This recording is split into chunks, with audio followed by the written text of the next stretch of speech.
वो प्रश्न में लिखती हैं कि मैं मंदिर तक नहीं जा पा रही हूं क्योंकि घर में मेरे सास ससुर बीमार है।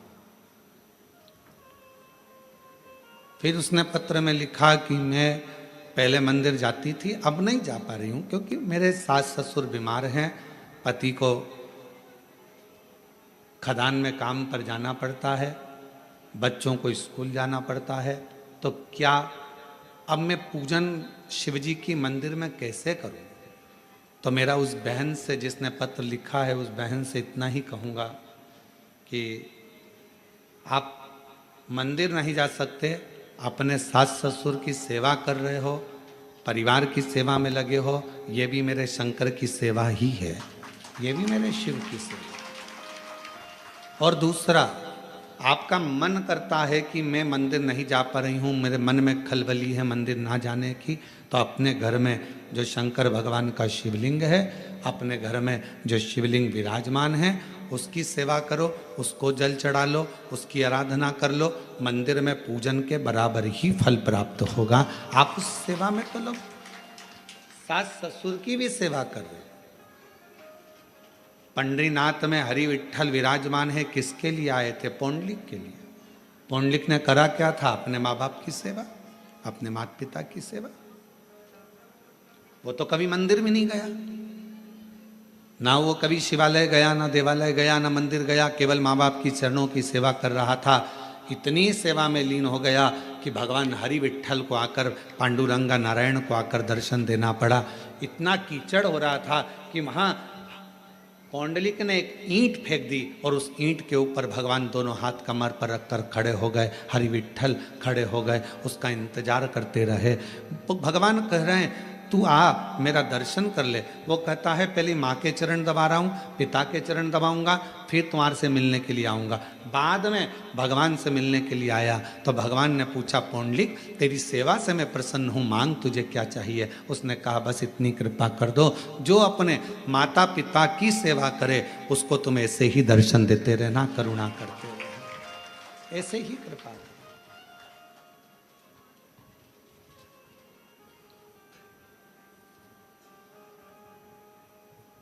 क्या करें हम?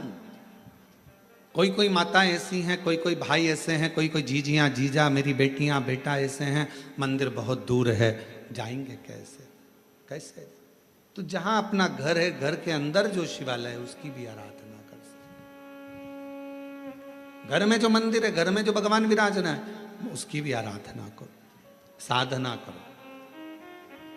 कभी भी अपने घर के बच्चे को नालायक मत समझो, कभी भी अपने घर के बच्चे को हम हमेशा लायक ही समझो। अपने घर का जो बेटा है, कई माताएं अपने बच्चे से कह देती तुझ में अकल नहीं है, तुझ में अकल नहीं है, तुझ में अकल नहीं है। कई माताएं कह देती हैं अपनी अपनी बातों में, वो देखो उसका पति बेचारा इतना कर लेता है, उसका पति वैसा कर लेता है, और तुम तो घर में पड़े रहते हो, तुम्हारे से तो कोई काम बनता नहीं है, ये जाते नहीं बनता, वो काम करते नहीं बनता। अपने घर में, अपने परिवार में ये ना देखा जाए कि कौन कमजोर है। ठीक है, कोई कोई बच्चा पढ़ने में होशियार रहता है, कोई कोई किसी कला में होशियार रहता है। मेरा भगवान किसी को कम तो नहीं रखता, भगवान सबको लेवल बराबर बनाकर रखता है।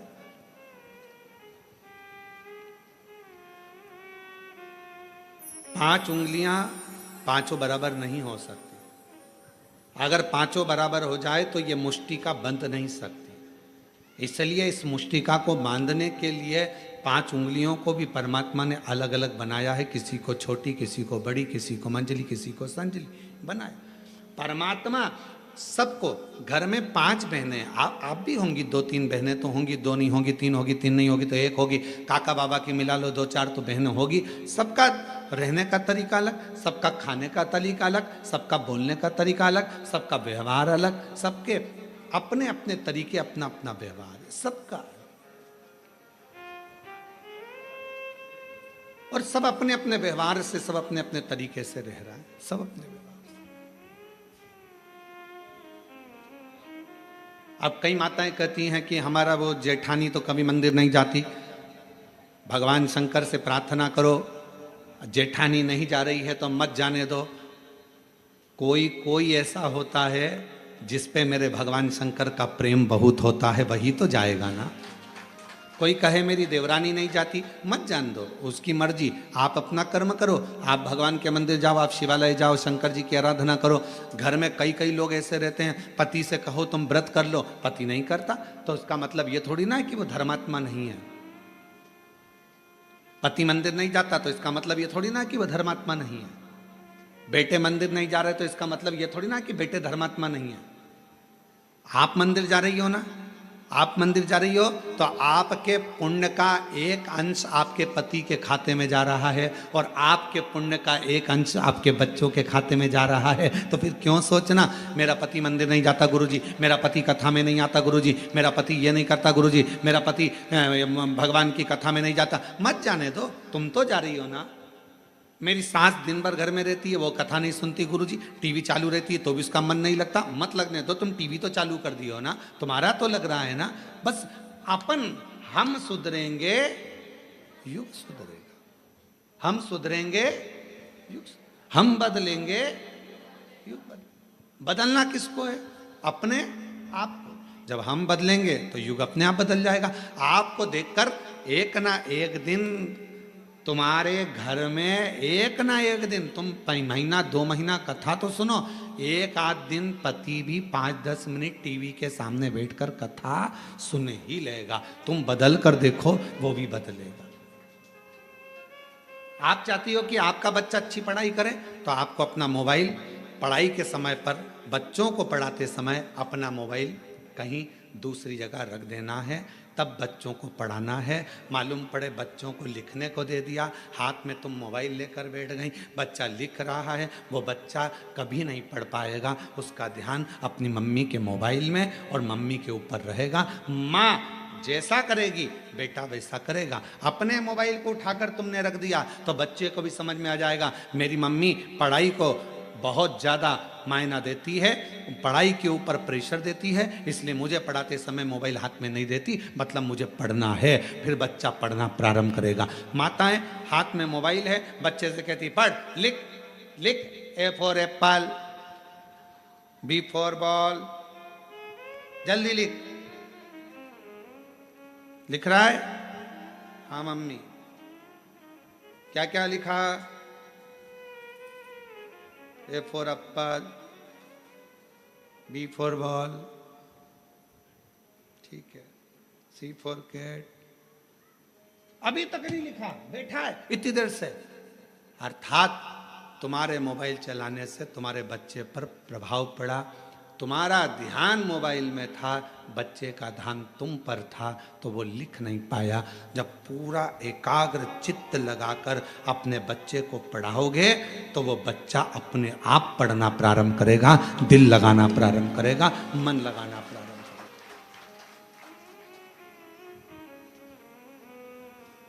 हम जब पढ़ते थे उस समय पर 2 तरह के क्वेश्चन आते थे, और हमारे साथ पढ़ने वाले आप सब भी हो। ऐसा नहीं कि आप कोई बहुत ओल्ड हो या न्यू हो, सब हमारे साथ के हो। हमारी जीजी हो, हमारे जीजा हो, बहन हो, तो हमारे साथ के ही हो। हमारे समय पर 2 तरह के क्वेश्चन आते थे। एक क्वेश्चन आता था ऑब्जेक्शन, मतलब जैसे कहते थे कि एक प्रश्न के बहुत सारे उत्तर लिखे होते थे, 4 तरह के उत्तर लिखे रहते थे, और उसमें बताना पड़ता था कि इसमें से कौन सा उत्तर सही है, बोलिए। और दूसरा 10 नंबर का, 3 नंबर का, 4 नंबर का, 5 नंबर का, 15 नंबर का, और कोई कोई क्वेश्चन निबंध लगभग 20 नंबर या 19 नंबर का जाता था। अब समझदार कौन कहलाता था? जो छोटे छोटे जो क्वेश्चन है, छोटे छोटे क्वेश्चन है कि एक प्रश्न दे दिया, मटके में पानी है, गिलास है, मटका है, गगरा है, बाल्टी है, 4 ऑप्शंस दिए, उसमें से एक सिलेक्ट करना है। अब जो व्यक्ति पढ़ने में होशियार नहीं है, वो 4 में से एक छांटने में अपनी बुद्धि लगा रहा है। अपना विवेक देख रहा है कि मैं इसमें से क्या लिखूं, क्या हो सकता है। और वो कितने नंबर का? आधा नंबर का, मात्र आधा नंबर। और उसने पूरा समय वो जो क्वेश्चन थे उसमें छांटने में कि इसमें मटका लिख दूंगा, इसमें ये लिख दूंगा। फिर सोचा गलत हो गया, पीछे वाले ने इशारा करा 3 नंबर मतलब तीसरा, फिर किसी ने इशारा करा 1 नंबर, 1 नंबर, उसने फिर काटा, फिर लिखा। अर्थात वो उसमें रम रहा है, उसमें विचार कर रहा है। और एक बच्चा जो पढ़ने में होशियार था उसने ये कमजोर कमजोर प्रश्न तो बाद में देखे, सबसे पहले जो मेन प्रश्न थे जिसमें 19 number, 15 number, 5 number, 7 number, 8 number, जो श्रेष्ठ श्रेष्ठ नंबर आ सकते थे, हमारे स्कूल में भी और हमने हमारे कॉलेज में भी यही करा। अपने जो मूल प्रश्न थे जिस पे अधिक नंबर मिल सकते थे, हम सबसे पहले उसी को हल करते थे। और बाद में अगर समय बचता था तो आधे आधे नंबर को देखते थे। मूल होता है कि अपने ध्यान को एक प्रश्न में जिस पर नंबर ज्यादा हैं उस पर केंद्रित करना, अपने प्रश्न पर ध्यान को केंद्रित करना। और आज भी हम भले शिव महापुराण की कथा मेरे बाबा की करुणा से, शंकर भगवान करुणा से बाँच रहे हैं, शिव जी बाँच रहे हैं, शंकर जी की कृपा है, शिव जी ही बाँचने वाले, शिव ही कराने वाले और शिव ही सुनने वाले। पर आज भी ध्यान वही रहता है कि अपना ध्यान भगवान शंकर की भक्ति पर केंद्रित रखो। बस उस जगह से अपने ध्यान को नहीं हटाना। ये छोटे छोटे प्रश्न, ये छोटे छोटे सब्जेक्ट, तो ये छोटे छोटे क्वेश्चन तो आते रहेंगे जाते रहेंगे। मूल है मेरा शिव, मूल है मेरा शंकर, मूल है मेरा शंकर। हम भगवान शिव को नहीं पहचानते। हम पूरे दिन, हमारे घर में जितने भी लोग हैं पूरे दिन छोटे छोटे क्वेश्चन में उलझे रहते हैं। जरा सा पानी गिर गया, सास ने चिल्लाना चालू कर दिया, बेडशीट गिर गई उस पे चिल्ला दिया, बर्तन झूठे रखे हैं उस पे चिल्ला दिया। अरे अगर चिल्लाना ही है तो कोई बड़ा क्वेश्चन लाओ, कोई बड़ा प्रश्न लाओ जिस पे विवाद करना है। छोटे छोटी बात पर विवाद करते हो। एक जरा सा खाने पर विवाद कर दिया, रोटी ज्यादा बन गई तो विवाद, सब्जी फेंक दी तो विवाद, सब्जी में जरा सी मिर्ची जल गई तो विवाद, गैस की टंकी जल्दी खत्म हो गई तो विवाद, तेल जल्दी खत्म हो गया तो विवाद, मिर्ची जल्दी खत्म हो गई तो विवाद, पति आकर बोला कल ही तो सब्जी लाया था तो विवाद चालू हो गया। ये छोटे सब्जेक्ट है, ये छोटे क्वेश्चन है। इन छोटे क्वेश्चनों के लिए समय मत निकालो, बड़ा क्वेश्चन ढूंढो। लड़ाई करना है तो कोई बुलंद बात लेकर आओ जिसके पीछे लड़ाई हो। तो बात है, छोटी छोटी बात पे क्या लड़ाई करना। उसी तरह भगवान को पाने के लिए क्वेश्चन बड़ा, मतलब मन बड़ा करिए, शिव की ओर केंद्रित करिए। भगवान शंकर में मन लगाकर जब आप अपने हृदय से शंकर को पुकारोगे तो निश्चित है सारे क्वेश्चन अपने आप हल होना प्रारंभ हो जाएंगे। रिजल्ट अच्छा है। आप कर ही नहीं रहे। अपना केंद्र बिंदु आपने शिव को बनाया कहाँ है? आपने और हमने अपने केंद्र बिंदु को शंकर को नहीं बना पाए। अपने आप को हम शंकर से जोड़ नहीं पा रहे। हम केवल वस्तुओं से जोड़ रहे हैं, केवल वस्तुओं से। किसी ने कहा अभी मुहूर्त अच्छा नहीं है, मंदिर नहीं जाना चाहिए। फिर किसी ने कहा अभी काल घड़ी चल रही है, अभी यह काम मत करना।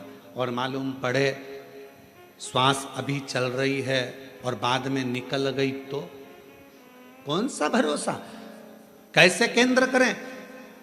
शंकर भगवान का एक नाम काल अधिपति महाकाल है। सबकी घड़ी बदल देता है, सबका समय बदल देता है, सबका चक्र बदल देता है, सबका काल बदल देता है। उसको महाकाल कहते हैं। अगर कोई कहे ये समय अच्छा नहीं, वो समय अच्छा नहीं, मेरे महाकाल बाबा का नाम लो और कदम आगे बढ़ाते चल जाओ, अपने आप सफलता मिलना प्रारंभ हो जाएगी। बोल बम का नारा है, महाकाल का नाम लो और आगे बढ़ते चले जाओ। शिव का नाम लो, आगे बढ़ते चले जाओ। शंकर का नाम लो, आगे बढ़ते चले जाओ। कैसे नहीं होगा? शिव को केंद्रित करो।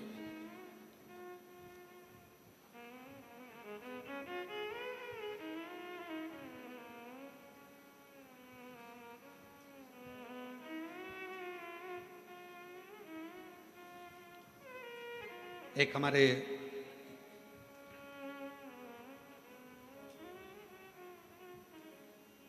भूतड़ा परिवार है हैदराबाद में, श्री रामनिवास ब्रजगोपाल जी भूतड़ा। एक बार वो मिलने के लिए आए और उन्होंने कहा, गुरुजी बहुत मन है हैदराबाद में शिव महापुराण की कथा हो, पर व्यवस्था कैसे हो, इतना भीड़ आता है, इतना पब्लिक आता है, इतना भाग्यनगर में कथा होना और इतना भीड़। हमने कहा, भूतड़ा जी क्यों चिंता करते हो, बाबा पर भरोसा रखना, माता पिता पर भरोसा रखना, उनके आशीर्वाद पर भरोसा रखना, तो जिंदगी में ऐसा नहीं कि आप शिव महापुराण की कथा नहीं करवा पाओगे, जरूर करवा पाओगे।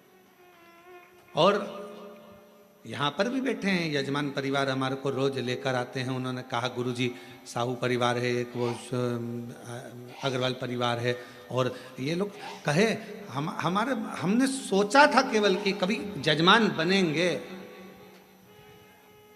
अब इसके लिए आपको शर्मा जी को धन्यवाद देना चाहिए कि हमने सोचा था केवल कि हम जजमान बनेंगे, पर बाबा की कृपा ऐसी हुई गुरुदेव कि आज कोरबा में हम जजमान पद ग्रहण कर लिए। ये शिव की उदार, ये शंकर की उदार, ये शिव की उदार। और बाबा की ऐसी कृपा हुई कि हैदराबाद में भी भाग्यनगर वालों के भाग्य खुल गए, और 13 से 17 अगस्त तक 5 दिवसीय शिव महापुराण की कथा तेलंगाना हैदराबाद भाग्यनगर में होगी। और पूरे हैदराबाद वालों को बहुत बहुत बधाई, पूरे भाग्यनगर वाले हैदराबाद वासियों को बधाई। और वो कथा फाइन कैंप कंपनी वाले श्री भूतड़ा जी उस कथा का आयोजन करा रहे हैं, उसके लिए उनको साधुवाद बहुत बहुत। और संपूर्ण हैदराबाद वासियों को ये गौरव होना चाहिए कि बाबा की कथा आपके क्षेत्र में हो रही है। आगे बढ़कर सेवा, आगे बढ़कर बाबा की भक्ति करो, खूब सेवा करो, जितना बन सके उतनी सेवा करो। अगस्त में कथा मिली है 5 दिन की, 13 से 17 अगस्त तक 5 दिवसीय हैदराबाद वासी शिव कथा।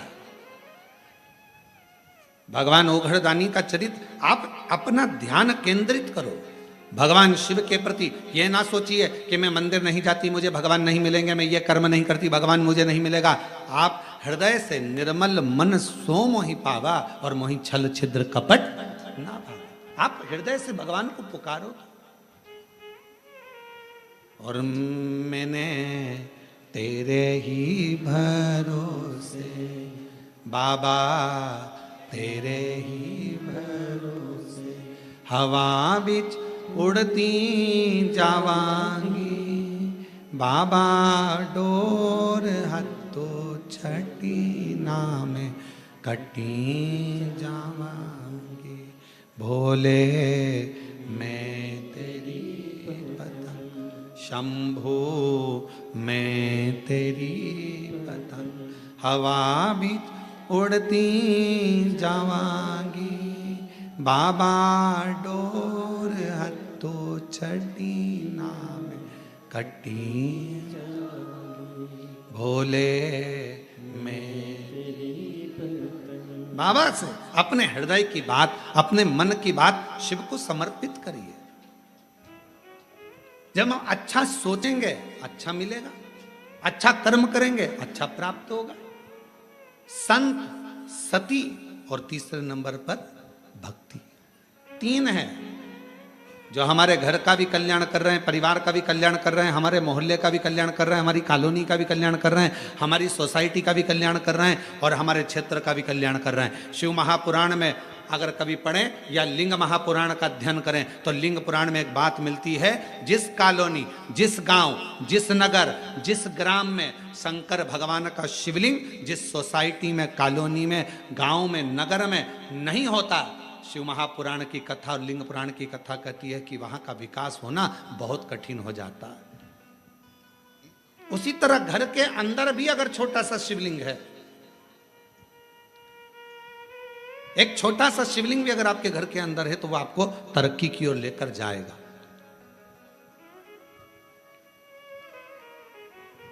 वह आपको वृद्धि की ओर लेकर जाएगा।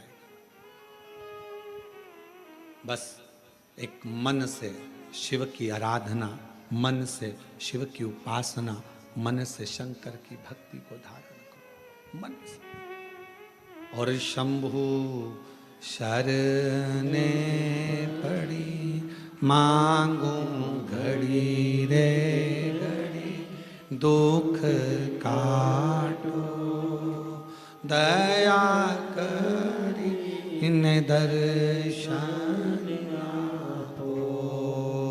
शंभु शरणे पड़ी मांगू घड़ी रे घड़ी, दुख काटो दया करी न दर्शन। शिव महापुराण की कथा कहती है, अच्छा विचार, अच्छी सोच, अच्छा कर्म, अच्छा क्रम, यह हमारे जीवन को एक आनंद देता। देखिए जरा कथा में माँ जगत जननी अम्बा माँ, माता पार्वती जी आज अपने स्नान के लिए जाती हैं। तन पर उपटन लगा और तन पर उपटन लगा हुआ है, पूरा शरीर उपटन से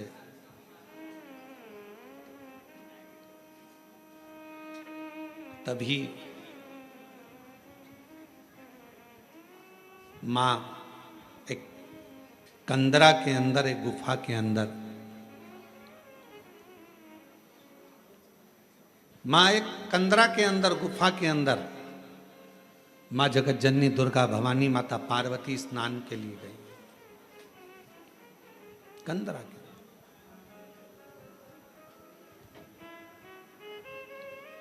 तन पर उपटन है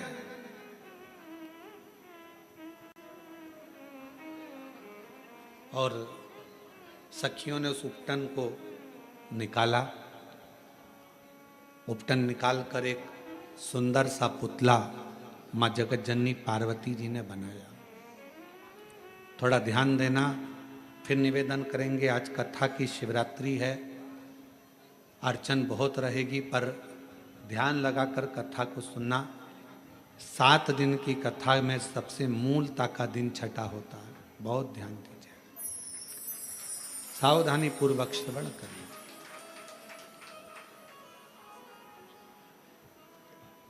तन का उपटन निकाला।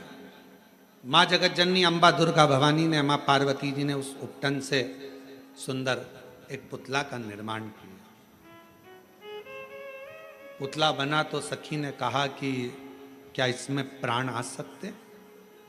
क्यों नहीं, क्यों नहीं आएंगे? क्या इस पुतले में प्राण आ सकते हैं? क्यों नहीं आएंगे?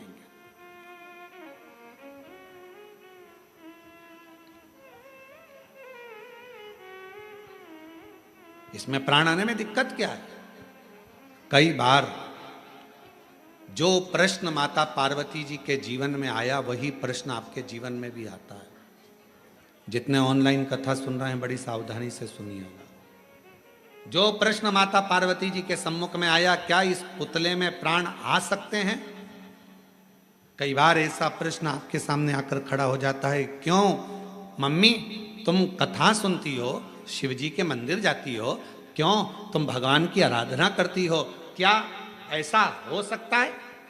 तब माता पार्वती जी के सामने प्रश्न आया, क्या इस पुतले में प्राण आ सकते हैं? पार्वती जी ने बिना सोचे समझे बिल्कुल कह दिया, हाँ प्राण आ सकते हैं। इसको कहते हैं विश्वास, इसको कहते हैं भरोसा। अब कोई आपसे कहे कि क्यों ये ऐसा हो सकता है क्या? क्यों मम्मी मैं डॉक्टर बन सकता हूँ? कल एक बच्ची, हम जब मिल रहे थे सब लोगों से, तो एक बच्ची कह रही थी मुझे आईएएस ऑफिसर बनना है। मैंने कहा बेटा क्यों नहीं बन सकते? आईएएस ऑफिसर भी तो आपके बीच के हैं, क्यों नहीं बन सकते? आप मेहनत तो करो, पढ़ाई तो करो, परिश्रम तो करो।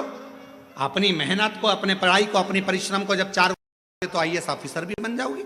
उसने कहा गुरुजी बिल्कुल सही में, हाँ आप एक दिन बन जाओगी, आप मेहनत तो करो। पार्वती जी के सामने भी प्रश्न आया, क्या इस पुतले में प्राण आ सकते हैं? पार्वती जी ने बिना सोचे, जो विश्वास जब पक्का होता है, भरोसा जब दृढ़ होता है, तो मुख से निकल जाता है, बिल्कुल प्राण आ सकते हैं। क्यों नहीं आए? कई माताएं अपने अपने बच्चों को लेकर आती हैं, पति को लेकर आती हैं, किसी का हाथ नहीं चलता, किसी का पाँव नहीं चलता, किसी का शरीर नहीं चलता, तो वो कई बार प्रश्न करती हैं, क्यों गुरुजी, ये मेरा बेटा बोलने तो लगेगा, ये मेरा बेटा चलने तो लगेगा? हम भी अपने पूर्ण भरोसे पर कहते हैं बिल्कुल। जब कई बच्चे दौड़ने लगे, कईयों का कैंसर ठीक हो गया, कईयों की किडनी ठीक हो गई, किसी का लीवर ठीक हो गया, किसी का थायराइड, किसी का शुगर, किसी का बीपी, किसी के 30 साल शादी को हो गए, किसी के 25 साल शादी को हो गए, उनको औलाद हो गई, तो इसको नहीं हो सकता? सब होगा। विश्वास अगर पक्का है तो गूंगा भी बोलता है, विश्वास यदि पक्का है तो बहरा भी सुनता है, विश्वास यदि पक्का है तो लंगड़ा भी चलता है, और विश्वास यदि पक्का है तो लूला भी काम करता नजर आता है। एक विश्वास की दृढ़ता भी तो होना चाहिए। आपका भरोसा ही दृढ़ नहीं है। और जितने शिव भक्त कथा को श्रवण कर रहे हैं, जितने शंकर जी के भक्त इस पवित्र कथा का लाभ ले रहे हैं, जितने ऑनलाइन कथा सुन रहे हैं, जितने कोरबा की इस पवित्र धरा पर बैठकर कथा सुन रहे हैं, अपनी बुद्धि में एक बात बिठा लेना, अगर शंकर भगवान को एक लोटा जल चढ़ाते हो, शिव जी की आराधना करते हो, और तुम्हारा पति, तुम्हारे बच्चे, तुम्हारे घर के लोग तुमसे कहें ऐसा हो सकता है मम्मी, क्यों नहीं हो सकता? होगा।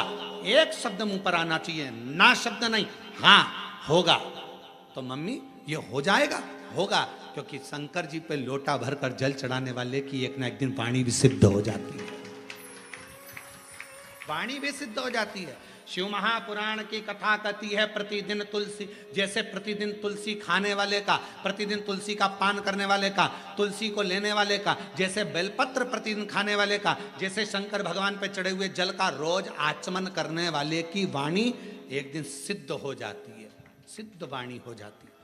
और वो जो बोलता है, जो वो बोलती है, वो पूर्ण होता ही है, वाणी सिद्ध होती है।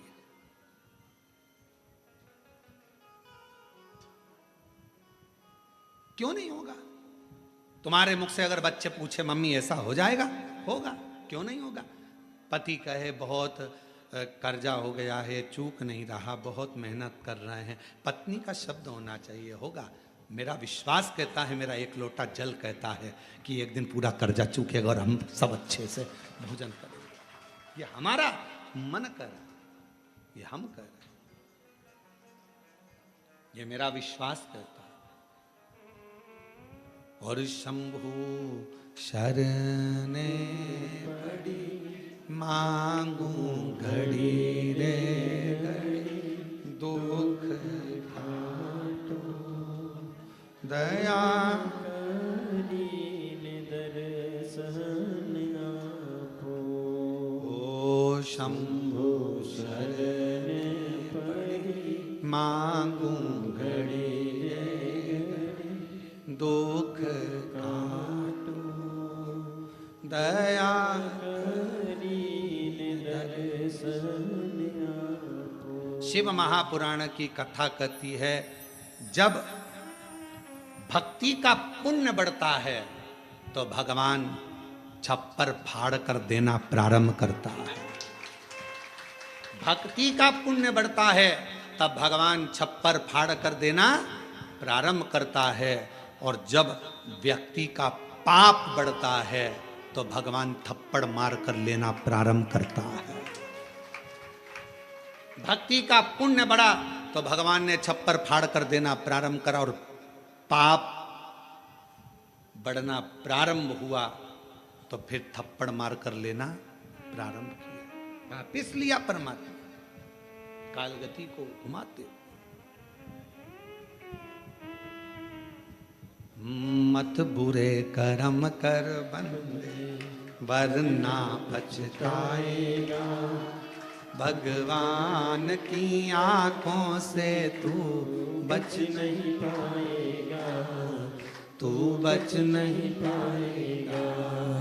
अरे ओ अज्ञानी मत कर नादानी, अरे ओ अज्ञानी मत कर नादानी। तेरे कर्म का फल भी तू ही पाएगा, जैसा किया तूने तेरे आगे आएगा। मत बुरे कर्म कर बंदे वरना पछताएगा, भगवान की आंखों से तू बच नहीं पाएगा, तू बच नहीं पाएगा। अरे ओ अज्ञानी मत कर नादानी, अरे ओ अज्ञानी मत कर सखी कह रही हैं पार्वती जी की, ये पुतले का निर्माण करा है, क्या इस पुतले में प्राण आ सकता है? क्यों नहीं, प्राण आएगा।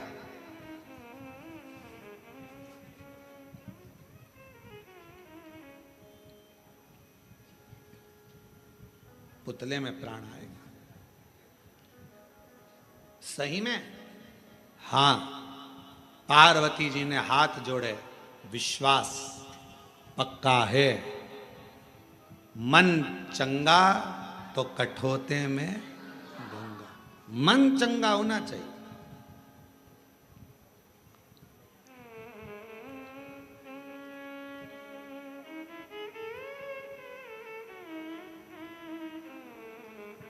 कई बार ऐसा होता है कि पूजन करने बैठे हो और गंगा का जल तुम्हारे पास में नहीं है ना, हाथ में कटोरी में पानी ले लिया करो। हर हर गंगे हर हर गंगे हर हर गंगे हर हर गंगे हर हर गंगे हर हर गंगे, काशी विश्वनाथ शंभे हर हर गंगे। गंगा का आह्वान करा करो, गंगा मैया गंगा मैया गंगा मैया, याद करो, याद। पहले के समय में एक बात कहते थे, थोड़ी सी भी वो हिचकी चलती थी, तुरंत कह देते बेटी याद कर रही है, माँ याद कर रही है, भाई याद कर रहा है। हिचकी चलने पर हाथ में कटोरी में जल लो और गंगा का आह्वान करो, हर हर गंगे हर हर गंगे हर हर गंगे हर हर गंगे हर हर गंगे, काशी विश्वनाथ शंभे हर हर गंगे। जो गंगा का आह्वान करा वो सादा जल नहीं रहेगा, उस जल को पीकर देखो और जो कटोरी में जल है उसको पीकर देखना, दोनों में अंतर हो जाएगा, क्योंकि गंगा भाव से उस कटोरी के अंदर प्रकट हो जाएगी, भाव से। और कोई कहे गुरुजी ये कैसे हो सकता है, तो मीराबाई का चरित्र निकाल कर देखो। कौन थे मीराबाई के गुरु? मीराबाई के गुरु कौन थे? चमड़े का जूता बनाते थे संत रविदास जी, चर्मकार थे, चर्मकार थे। ये दुनिया के लोगों ने, आज के जमाने में दुनिया के लोगों ने अपनी अपनी गादी को प्राप्त करने के लिए, सिंहासन को प्राप्त करने के लिए हमारे सनातनियों को तोड़ रहे हैं जातियों में। ये दुनिया के लोग आज के समय में जातियों में सनातन धर्म को तोड़ने का प्रयास कर रहे हैं। मेरे शास्त्र कहते हैं, हमारे पुराण कहते हैं कि कहीं पर भी भेद नहीं है। मनु शत्रुपा की संतान ब्राह्मण भी है, मनु शत्रुपा की संतान क्षत्रिय भी है, मनु शत्रुपा की संतान वैश्य भी है और शूद्र भी। ब्राह्मण क्षत्रिय वैश्य शूद्र ये सभी मनु शत्रुपा के। आप भी मनु शत्रुपा के, हम भी मनु शत्रुपा के। सारा संसार जितने मनुष्य का दर्शन कर रहे हो, सबकी माता पिता सबके पूर्वज एक ही हैं, मनु और शत्रुपा। उन्हीं की संतान आप और हम सब हैं, उन्हीं की संतान।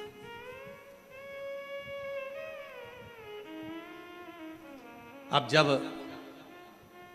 मनु शत्रुपा की संतान आप और हम सभी हैं, तो फिर ये भेद कहां से आ गया? फिर ये भेद कहां से आ गया? जब मनु शत्रुपा की संतान आप भी हैं, मनु शत्रुपा की संतान हम भी हैं, तो फिर भेद कहां से आ गया? कौन बड़ा कौन छोटा, कौन गरीब कौन अमीर, ये भेद भगवान की कथा नहीं करती है, यह हमारा शास्त्र नहीं करता, यह हमारी पुराणे नहीं करती। आप भी मनु शत्रुपा की संतान हैं, हम भी मनु शत्रुपा की संतान हैं। इसलिए जितना भी जगत है, जितने भी सब एक मनु शत्रुपा की संतान है। उसमें कोई भेद नहीं है। हमारे बीच में छत्तीसगढ़ शासन के माननीय मुख्यमंत्री जी की धर्मपत्नी जी श्रीमती कौशल्या देवी जी सहाय पधारी हैं। एक बार जोरदार ताली बजाकर उनका स्वागत वंदन। प्रत्येक कथा में छत्तीसगढ़ में जितनी भी कथा होती है, माननीय मुख्यमंत्री जी की पूरी उपस्थिति,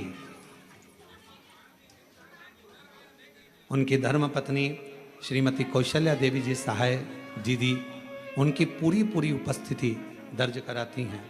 और एक बार जोरदार ताली बजाकर श्रीमती कौशल्या देवी सहाय जी के लिए जोरदार ताली बजाकर साधु।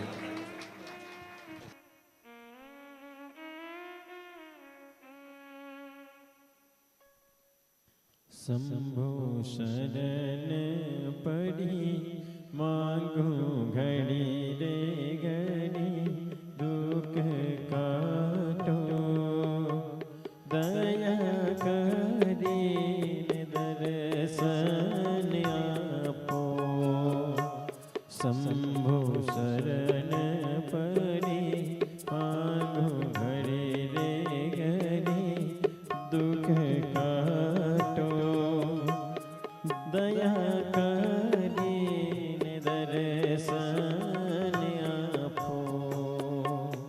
शंभो शरण पड़ी मांग घड़ी दो घड़ी दुख काटो दया करीन दर्शन आपो। शंभो शरण पड़ी मांगो घड़ी दो घड़ी दुख काटो दया करीन दर्शन हो। शंभो शरण पड़ी मांगू घड़ी रे घड़ी दुख काटो दया करीन दर्शन हो। शंभो शरण पड़ी मांगू घड़ी रे घड़ी दुख काटो दया करीन दर्शन। हर हर महादेव। भगवान शिव ओघड़दानी शंभु की बड़ी कृपा है। माननीय छत्तीसगढ़ शासन के मुख्यमंत्री जी श्री विष्णुदेव जी सहाय जी, जिनकी धर्मपत्नी श्रीमती कौशल्या देवी जी सहाय हमारे बीच में विराजमान है। एक बार जोरदार ताली बजाकर उनका स्वागत वंदन अभिनंदन। भगवान देवाधिदेव महादेव की परम भक्त हैं आप, और स्वयं के निज निवास जहाँ है गाँव में, उसी के बिल्कुल पास में एक बड़ा सुंदर प्राचीन शिवालय आपका, जहाँ नित्य प्रति आपकी शिव भक्ति वहाँ रहती है। और पूरे श्रावण में मैं श्रीमती कौशल्या दीदी जी के लिए कहूँगा कि पूरे श्रावण में आपकी शिव भक्ति और आपका श्री शिवाय नमस्तुभ्यं का अखंड जाप संपूर्ण छत्तीसगढ़ वालों के कल्याण के लिए होता है। एक बार जोरदार ताली बजाएं। साधुता आपको बहुत बहुत बहुत साधुवाद। शिव तत्व कह रहा है, भगवान शंकर की कथा कर रही है।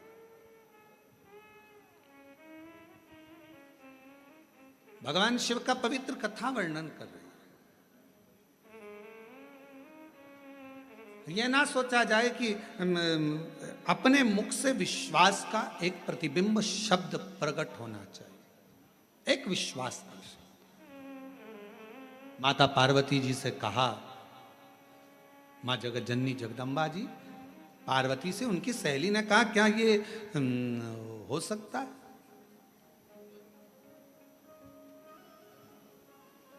कहा क्या ये पुतले में प्राण आ सकते हैं?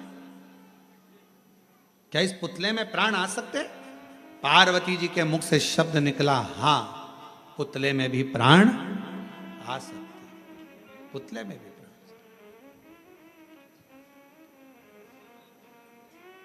ये विश्वास, ये दृढ़ता और यही भरोसा पूर्ण होना चाहिए।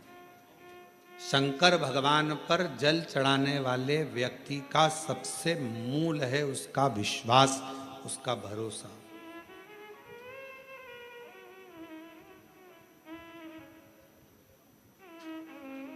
सबसे मूल। क्या इस पुतले में प्राण आएंगे? हाँ आएंगे।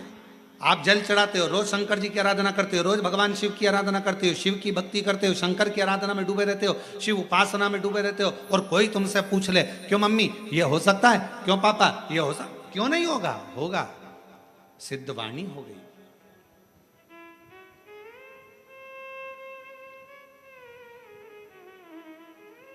क्यों नहीं हो सकता?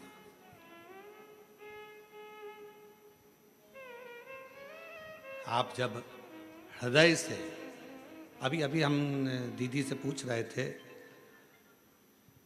कि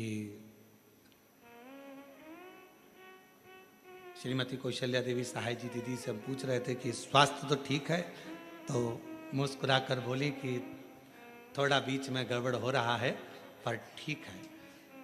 अब हम कहेंगे कि स्वास्थ्य बीच में गड़बड़ होने पर भी आप अगर शंकर जी की कथा में आई हो तो ये शिव की ही कृपा है आपको जो खींच कर बुलाई। ये शंकर की ही उदारता, शिव की उपासना। नहीं तो बड़ा कठिन होता है महाराज। और अभी हम बीच में कोई हमको वीडियो दिखाए थे आशीष की, वहाँ भिलाई में भी जो कथा हो रही है, वहाँ का भूमि पूजन में दीदी शंकर जी का अभिषेक कर रही थी बड़ा भाव से, बहुत आनंद में। तो ये शिव के सिवाय कोई नहीं कर सकता। इतने आप लोग बाहर बैठे हो, धूप पड़ रही है, कहीं पानी है, कहीं कीचड़ है, कहीं कुछ है, और उसके बाद भी आपका मन, यहाँ हॉल में जितने लोग बैठे हैं, बीच बीच में लाइट ट्रिप मार रही है, एसी बंद, कूलर बंद, पंखे बंद, गर्मी भी तेज लगती है, तो थोड़ा मन में आता है बाहर जाऊं क्या, फिर मन में आता है नहीं थोड़ी देर में चालू हो जाएगी, है? थोड़ी देर में आती है, अभी वापिस आई। तो ये इतनी आपकी शिव भक्ति की अटलता है, यही शिव भक्ति। तो कहा सहेली ने, सखी बोली क्या ये इसमें प्राण आ सकते हैं? क्यों नहीं आएंगे। शिव के सम्मुख में कोई शब्द ऐसा नहीं है जिसमें ना हो। ना शब्द का संबोधन शंकर की आराधना में है ही नहीं। कई लोग कहते हैं गुरुजी ये बीमारी हो गई, ये मिट सकती, क्यों नहीं। पत्र देखिए कितना सुंदर एक पत्र आया है।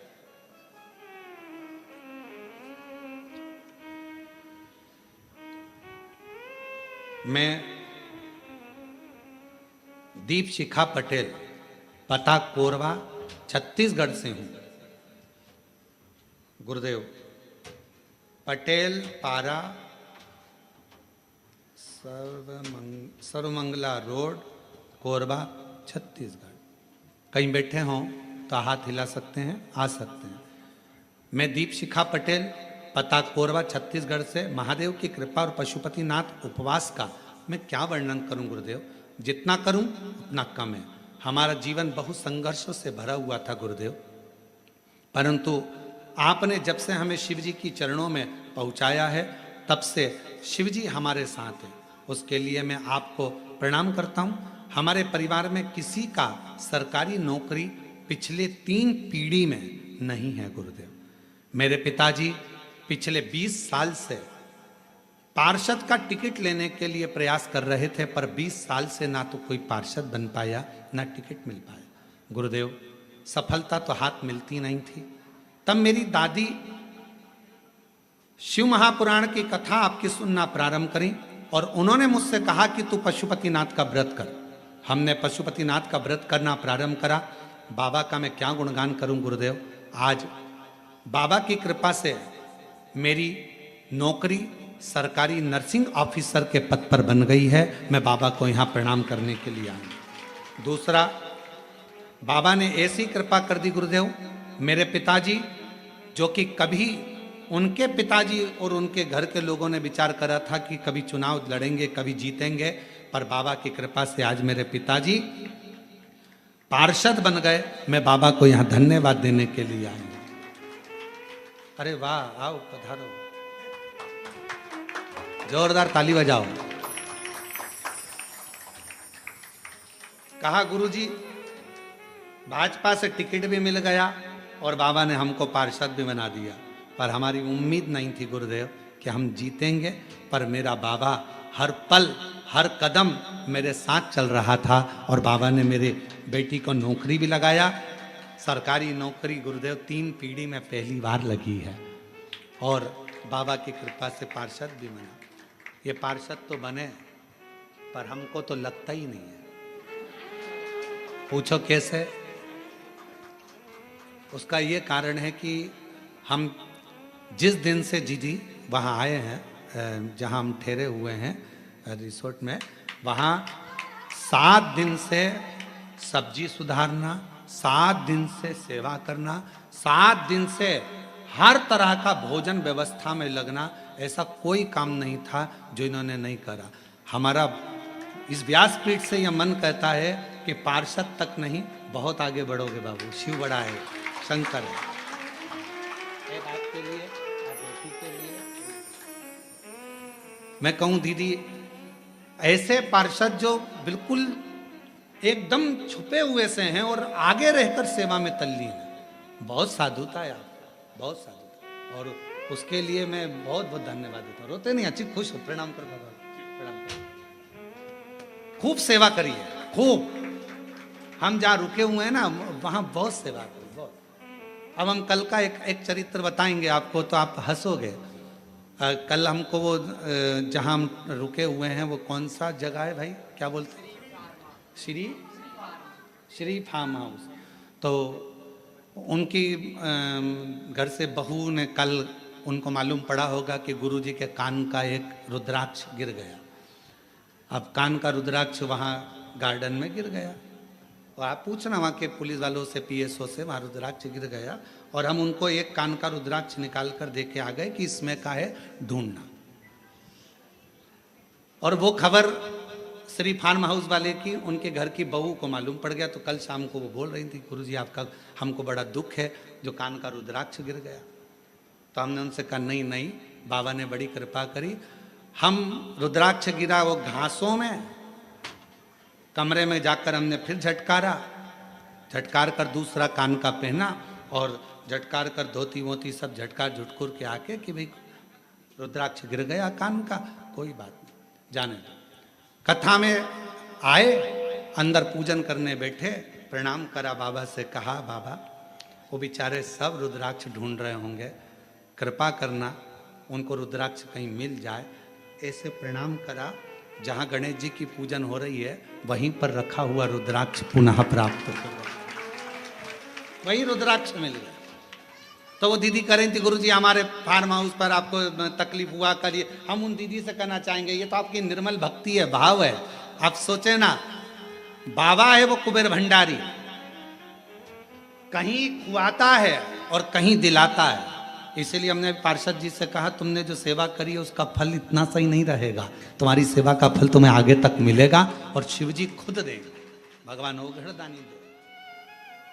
शंकर भगवान के मंदिर में करी सेवा, शिव जी की कथा में करी सेवा, शंकर की उपासना में करी सेवा, शिव भक्तों के लिए करी गई सेवा कभी खाली नहीं जाती, कभी खाली नहीं जाती, वो फल मिलता है।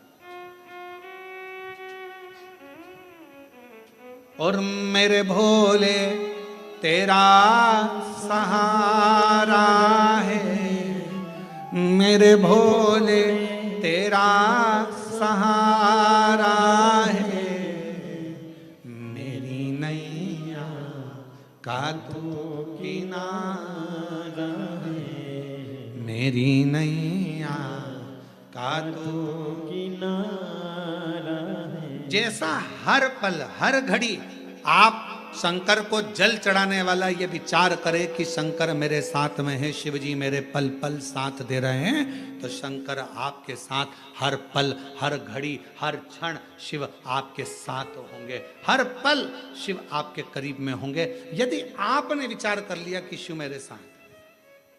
एक कितना सुंदर चरित्र है लंकापति रावण का।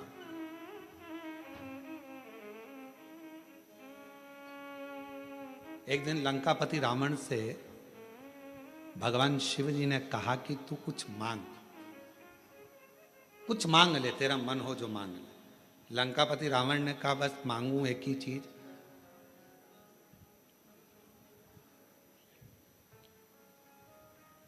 जब तक मैं लंका में हूं, आपके शिवलिंग की मैं आराधना करूं, उस समय मेरी पूजा को स्वीकार करने के लिए आपको कैलाश छोड़कर आना पड़ेगा और मेरी पूजा को स्वीकार करना पड़ेगा। मेरी पूजा को आपको स्वीकार करना है।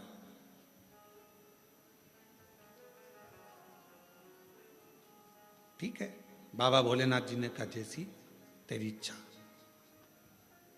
जब जब लंकापति रावण जल चढ़ाता था, भगवान शंकर कैलाश छोड़कर रावण की लंका में आकर जल को स्वीकार कर लेते थे। रावण बेलपत्र चढ़ाता, भगवान शंकर उस बेलपत्र को स्वीकार कर लेते। बेलपत्र को स्वीकार। लंका का राजा रावण शिव की आराधना में तल्लीन रहता, जब जब स्तुति कहता, भगवान शंकर उसकी स्तुति सुनने के लिए आ जाते। तुरंत उसी समय, उसी पल, उसी घड़ी शंकर को आना पड़ता था शिव जी। और आज भी श्रीलंका में कैलाशेश्वर महादेव का एक मंदिर है श्रीलंका के अंदर। आज भी जहां लंकापति रावण जिस शिवलिंग की आराधना करता था और कैलाशपति भगवान शंकर उस शिवलिंग के पास में आकर खड़े हो जाते थे सेवा को लेने के लिए, आज भी वो वहां पर विराजमान, आज भी। और शिव जी की बड़ी कृपा हुई है, जो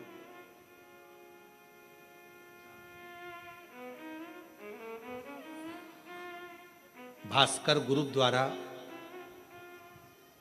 श्रीलंका में वही शिवलिंग की साक्षी में, कैलाशेश्वर महादेव की साक्षी में, भास्कर ग्रुप द्वारा श्रीलंका में 4 नवंबर से 8 नवंबर तक शिव महापुराण की कथा 5 दिन श्रवण करने का सौभाग्य मिला। दैनिक भास्कर ग्रुप इस दिव्य और भव्य आयोजन को श्रीलंका में रहने वाले भारतीयों के लिए और शंकर भगवान के अविरल भक्तों के लिए भास्कर ग्रुप उसे करा रहा। 4 नवंबर से 8 नवंबर तक 5 दिन तक भगवान शंकर, कैलाशेश्वर महादेव, भगवान शिव जो श्रीलंका में लंका की उस पवित्र धरा पर जहां मां जानकी जी निवास करी, जिस जगह पर स्वयं श्री हनुमान जी महाराज आए, जिस भूमि पर स्वयं देवाधिदेव महादेव अपनी पूजा को स्वीकार करने के लिए आते थे, ऐसी पवित्र धरा से आप और हम पूरा भारत और पूरा विश्व उस कथा को 5 दिन की लाइव देखेगा और पूरी श्रीलंका उस कथा का लाभ लेगी पूरे आनंद के साथ। उस कथा की दिव्यता और भव्यता के साथ पूरे क्षेत्र के लोग उस कथा का आनंद।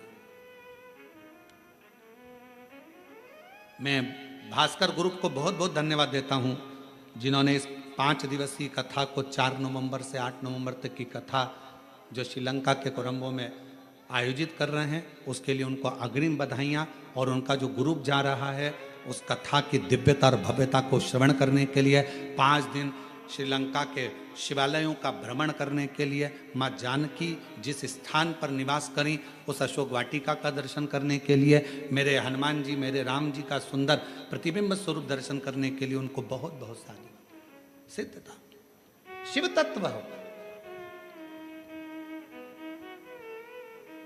और आप और हम टीवी के माध्यम से उस कथा का लाभ लेंगे। जो जाने वाले हैं वो जाएंगे और जो सुनने वाले हैं, अब पूरे तो चले ना जाएंगे, और चले गया तो फिर श्रीलंका कहाँ जाएगा, तो वो भी सोचने वाली बात है। तो शिव की कृपा से, शंकर की करुणा से अभी अभी आप देखो जी ये कथा ऑनलाइन हो रही है और हालत ये है कि जितने अंदर हैं, बाहर हैं, उधर हैं, अंदर फंसे पड़े हैं और फिर रोड पे खड़े हैं। और शायद अब तो रोड पर बैठ भी गए होंगे, मुझे जहाँ तक उम्मीद है, अपनी अपनी दरी बिछाई होगी और बैठ गए होंगे शिव तत्व। अब प्रशासन भी हालांकि ऑनलाइन है, वो भी क्या कहे, इनकी भक्ति के आगे झुकना पड़ता है कि भाई ठीक है अब आ गए हैं, बैठ जाओ, कथा श्रवण कर, कानों में तो जाएगी, भगवत रस तत्व ग्रहण करा। और आज कथा का 6ठा दिन होगा, कल सुबेरे की कथा हो जाएगी 8 बजे से 11 बजे तक। 11 बजे के बाद सब अपने अपने घर, बाबा देव अधिदेव महादेव श्रावण की पहली कथा हो जाएगी, फिर 21 से प्रारंभ हो जाएगी 5 दिवसीय ऑनलाइन, फिर वो होगी कुबेरेश्वर बाबा के धाम से। शिव तत्व है। शिव महापुराण की कथा करिए, ना का संबोधन शंकर के पास में नहीं है। भस्मासुर आया, कंगन मांगा, दे दिया। लंकापति रावण के पिताजी ने कहा कि ये सोने की नगरी हमको दे दो, भगवान ने दे दी। ना शब्द नहीं है शिव जी के पास में, ना का संबोधन। अगर आपसे कोई कहे मम्मी ऐसा हो सकता है, शंकर भगवान को अगर 1 लोटा जल चढ़ाते हो तो तुम्हारा विश्वास इतना पक्का होना चाहिए कि होगा, ये निश्चित है। एक पत्र है, अच्छा है, देखिए।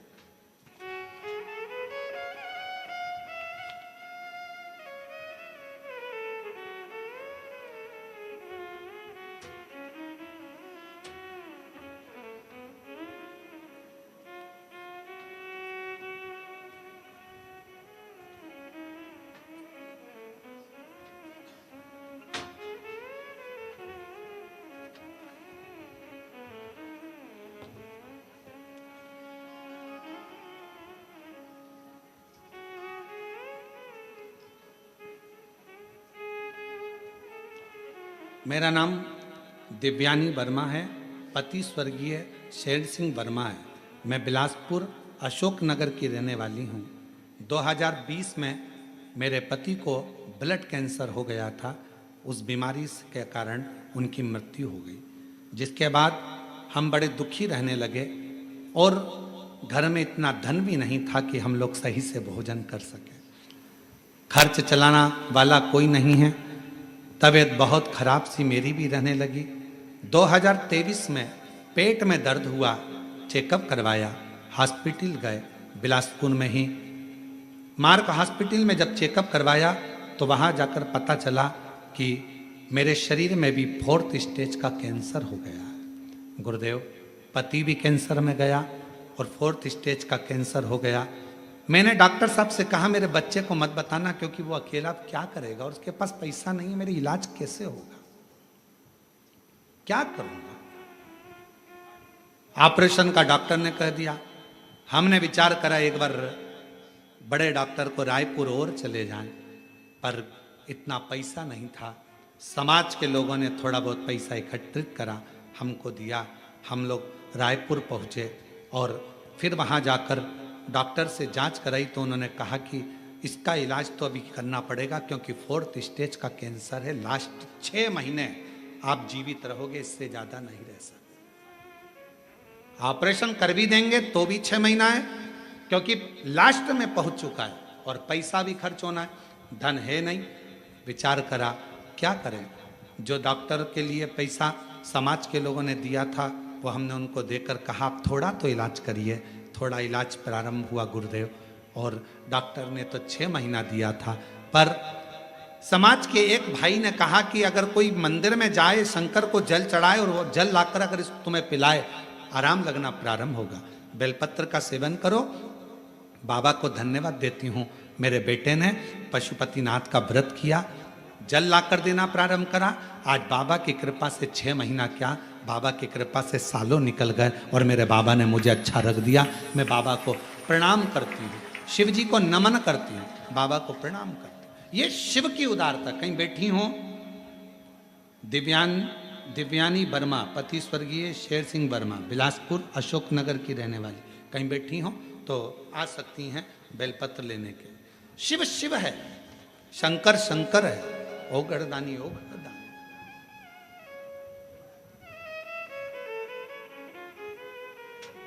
ये इसलिए बाबा रावण को बाबा तूने लंका दिया, भस्मासुर को तूने कंकण दिया है, उसी ने तेरा पीछा किया भोले। इसकी आवाज बढ़ा, चालू करो।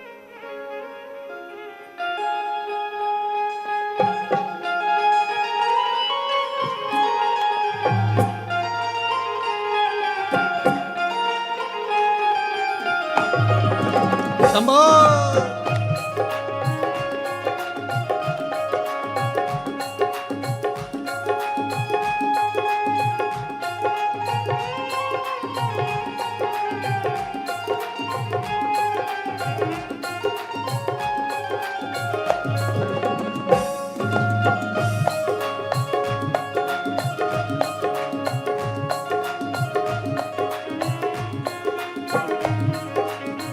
विपदा हमारी हर लो त्रिपुरारी भोले बाबा, विपदा हमारी हर लो त्रिपुरारी भोले बाबा, विपदा हमारी हर लो त्रिपुरारी भोले बाबा, विपदा हमारी हर लो त्रिपुरारी भोले बाबा, मत वाले रखवाले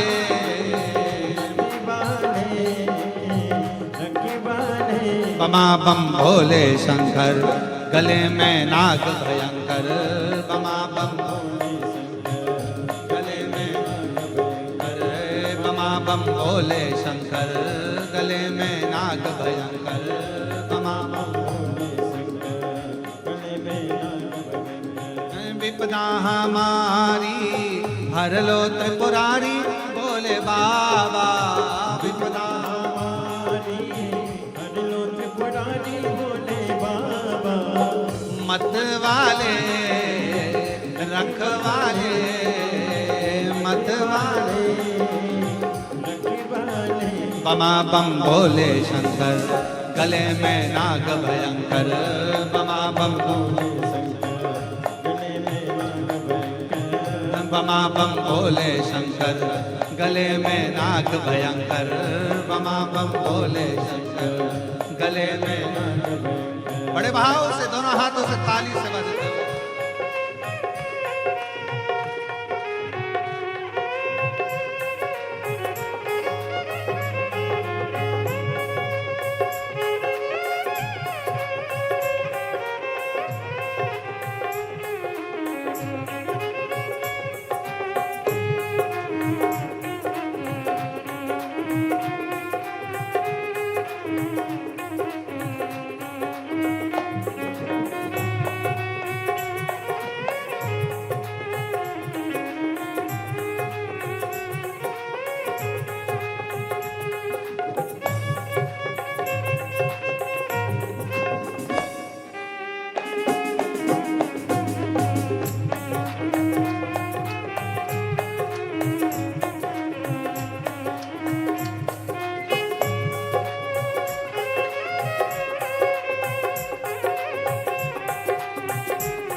रावण को बाबा तूने लंका दिया है,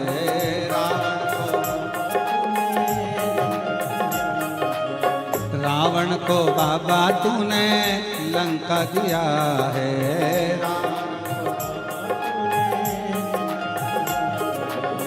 भस्मासुर को तूने कंकण दिया है,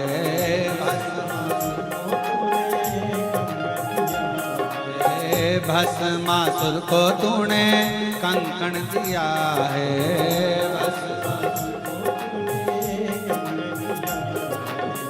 उसी ने तेरा पीछा किया बोले बाबा, उसी ने तेरा पीछा किया बोले बाबा। मत वाले रखवाले, मत बमा बम भोले शंकर, गले में नाग भयंकर, बमा बम अरे बमा बम भोले शंकर, गले में नाग भयंकर, बमा बम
मस्तक पे बाबा तूने चंदा लिया है, मस्तक पे बाबा तूने मस्तक पे बाबा तूने चंदा लिया है,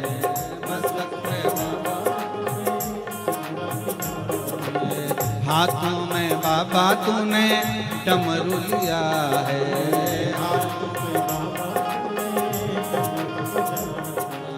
हाथों में बाबा तूने डमरू लिया है।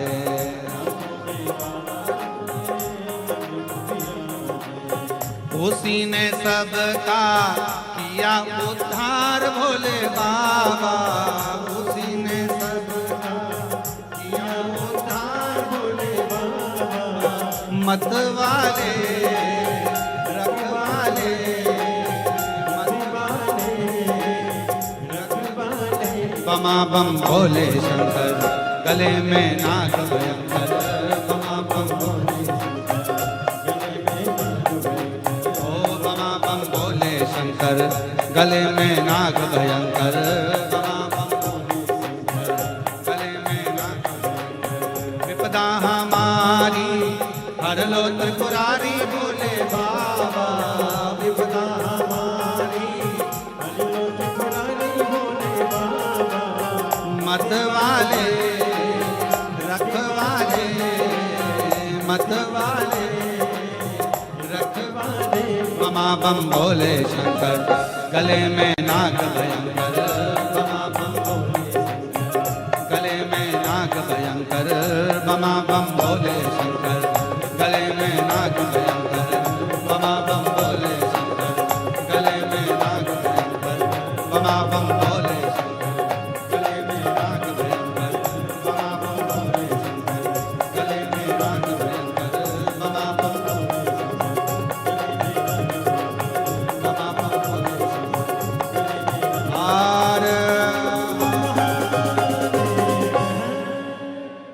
अपने स्थान पर बैठकर भगवान शिव जी से अपने मन का भाव बड़े आनंद के साथ हृदय से प्रार्थना करें, विनय करें, निवेदन करें, दिल से बाबा को कहें, हृदय से बाबा को विनय करें, प्रार्थना।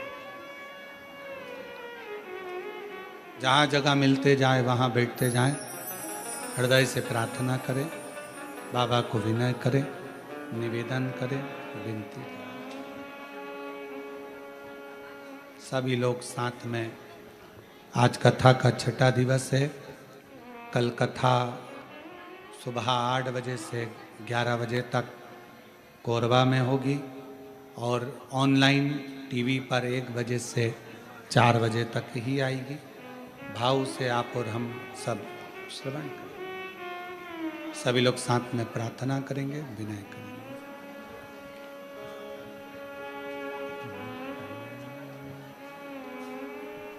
श्री शिवाय नमस्तुभ्यं,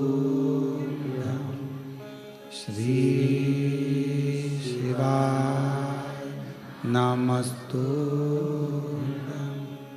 श्री शिवाय नमस्तुभ्यं, श्री शिवाय नमस्तुभ्यं, श्री शिवाय नमस्तुभ्यं। भोला सब दुख काटो, ओ भोला सब दुख काटो। शिव शंकर जपूं तेरी माला, भोले बाबा जपूं तेरी माला। भोला सब दुख काटो, ओ भोला सब दुख काटो। वेश है मंगल मंगलकारी, वेश है मंगल मंगलकारी। शमशान वासी हमारा, शमशान वासी हमारा। ओ भोला सब दुख काटो हमारा, ओ भोला सब दुख काटो।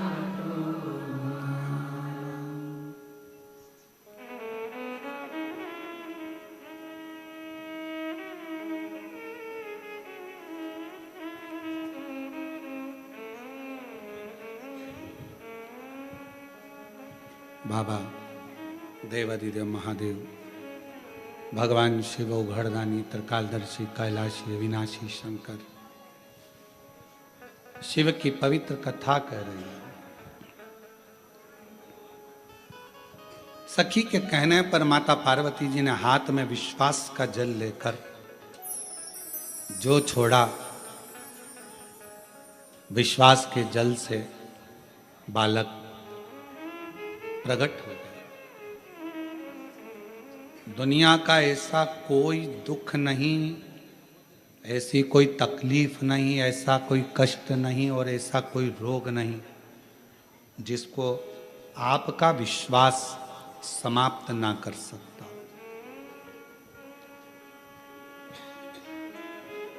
यदि आपका विश्वास अगर पक्का है तो दुनिया में ऐसी कोई तकलीफ नहीं जो समाप्त नहीं हो। दुख मिटेगा ये निश्चित है। भगवान देवादिदेव महादेव ने एक बार नंदी को संवाद करते हुए कहा था, हे नंदी, मौसम और मनुष्य ये दोनों कलिकाल में बहुत जल्दी बदलते हैं। कलयुग में कब बारिश में इतनी तपन हो जाए, बारिश में गर्मी पड़ जाए, कब ठंड में पानी गिर जाए, कब गर्मी में ठंड पड़ जाए, मौसम का और मनुष्य का कोई ठिकाना नहीं, कोई ठिकाना। इसलिए बड़ा सावधान होकर जीवन जिए। मौसम कब बिगड़ेगा, सावधानी। इसलिए आपको हमेशा कथा में एक बात कहते आए हैं, अपने बिछाने का साधन, छाता, पानी की 2 बॉटल अपने साथ लेकर चला करो। कब मौसम कैसा होगा कोई भरोसा नहीं।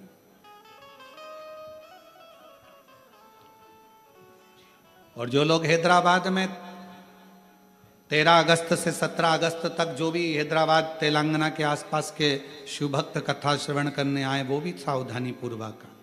और हमारा एक नियम हमेशा हम व्यासपीठ से कहते हैं, कोई सोने की चीज नहीं, कोई गले में चेन, मंगलसूत्र, मोबाइल, पर्स, कोई इतना महंगा सामान लेकर अपने साथ मत जाओ कथा में। क्योंकि मेरा शंकर तो खुद डायमंड है, मेरा शिव तो खुद हीरा है। शिव को पाने जा रहे हो पूर्ण विश्वास के साथ। मौसम और मनुष्य, अजय, मौसम और मनुष्य ये कब बदलेंगे कोई ठिकाना। भगवान स्वयं देवादिदेव महादेव, भगवान शंकर नंदी से कहे, ठीक है बेटा। डॉक्टर ने 6 महीना दिया था, बाबा की कृपा से पूर्ण स्वस्थ हैं। एक बार जोरदार ताली बजाकर साधु का भगवान शिव की अविरल। शिव शिव है। मौसम और मनुष्य कब बदलेगा कोई ठिकाना नहीं। इसलिए अपनी तैयारी पूर्ण रखो, पूर्ण तैयारी, उस तैयारी के साथ चलिए। शिव महापुराण की कथा कहती है, भगवान शंकर का चरित्र कथा है, शिव तत्व कथा है।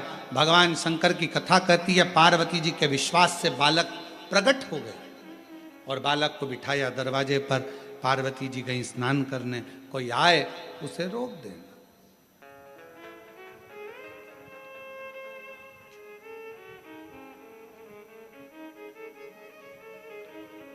भगवान देवादिदेव महादेव का आगमन हुआ।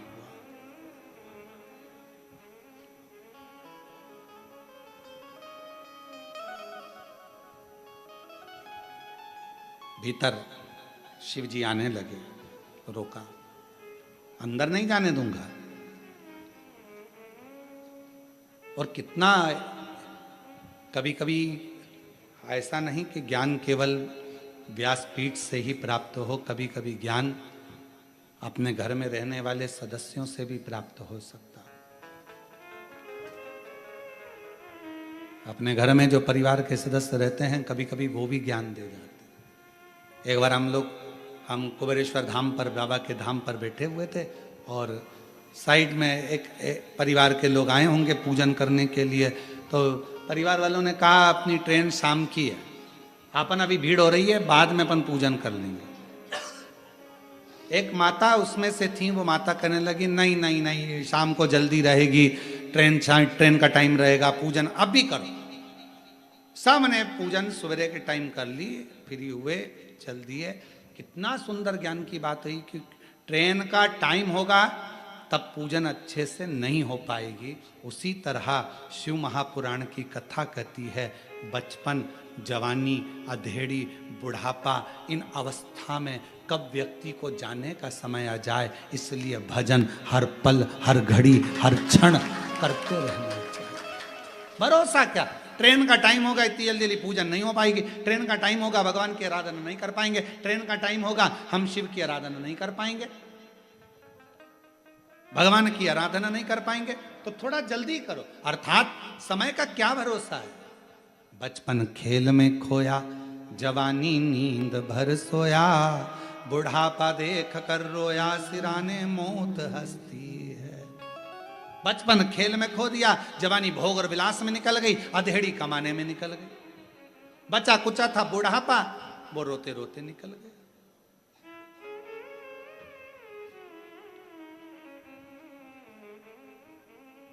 छत्तीसगढ़ में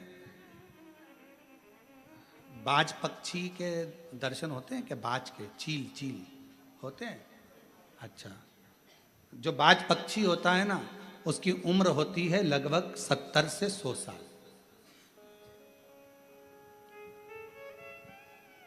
कितने साल का होता है?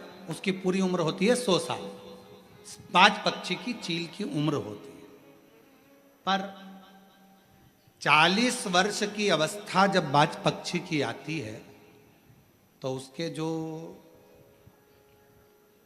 शरीर है, कंधे हैं, पंख हैं, वो काम करना बंद कर देते हैं।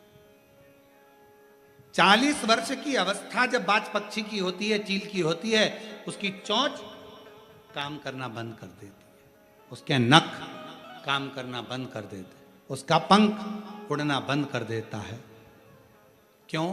40 वर्ष की आयु में बाज पक्षी के मरने की तड़फन जैसी उम्र हो जाती है कि वो 40 वर्ष की आयु में एक समय, 6 महीने का एक समय ऐसा आता है उस बाज पक्षी का कि उसको तड़पना पड़ता है, मरने के लिए मौत को मांगता है। मौत। 2 चीजें रहती है बाज पक्षी के पास में 40 वर्ष की उम्र के बाद, या तो वो मर जाए या संघर्ष कर कर आगे, जम के बोलो, आगे बढ़ जाए। 40 वर्ष की अवस्था में बाज पक्षी के पास 2 चीजें रहती है, या तो वो मर जाए या फिर आगे बढ़ जाए। तो जो समझदार पक्षी होता है वो घुट घुट कर मरने की जगह एक ऊंचे कहीं पहाड़ पर जाता है, जंगल में जाकर अपनी चोंच को पत्थरों से घिस घिस कर, पत्थरों पर टोच टोच कर चोंच को तोड़ देता है। दर्द तो वैसे भी होना है मरने का उसको, क्योंकि वो जब शरीर के सारे अंग बेकार हो जाएंगे तो तड़फेगा तड़फेगा, मरेगा, सड़ेगा। तो उसने सोचा कि क्यों ना चोंच तोड़ दो, चोंच तोड़ देता। फिर वो बाज पक्षी अपने हाथों से अपने पंखों को नोच नोच कर तोड़ देता है। फिर वो पक्षी अपने नखूनों को पत्थर से तोड़कर तोड़ देता है। केवल हड्डी का ढांचा रह जाता है, आंखों से केवल देखता रहता है, शरीर पर कोई पंख नहीं रहता, मांस का लोथड़ा रहता है। शरीर इतना बेकार हो जाता है, तड़पता है, मौत जैसा तड़पन होती है, तड़पन। पर आखिरी में वो हिम्मत करता है। 6 महीने निकल जाते हैं, नए पंख फिर आ जाते हैं, फिर नखून आ जाते हैं, फिर चोंच काम करना प्रारंभ कर देती है, फिर वो ऊंचा उड़ने लगता है, फिर वो शिकार करने लगता है। उसके हृदय का विल पावर, उसका बल उसको पुनः जीवित कर देता है, पुनः जीवित। अब कई लोग ऐसे, किसी से बात करो तो कहते हैं अरे गुरुजी अब तो उम्र हो गई। हमने पूछा कितनी हो गई तुम्हारी? तो कहा गुरुजी अब तो 50-55 60 के हो गए और 60 आने वाला है, अब तो बुढ़ापा आने वाला है। हम कहें तो क्या करोगे? बाज पक्षी से सीखना चाहिए। 40 50 60 60 कितना मर रहा है, तड़प रहा है, तो भी मौत के करीब जाने पर भी हिम्मत नहीं हार रहा है। कई लोग कहते हैं अरे गुरुजी बहुत